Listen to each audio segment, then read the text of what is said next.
If you're looking for parts for this laptop, go to our website and use this coupon for a 5% off discount.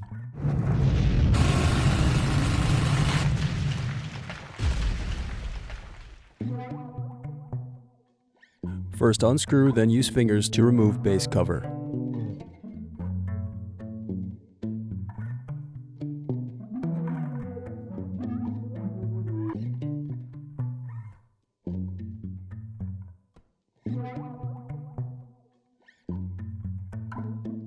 Now unscrew and disconnect battery.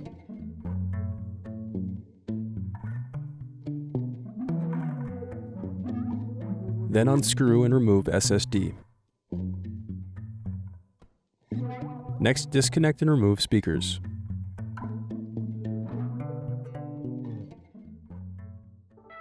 Thanks for watching. Don't forget to like and subscribe if you enjoyed this video. And if you need more, check out this playlist to watch other tutorials for your laptop. You can also click here to find parts for your laptop at partspeople.com.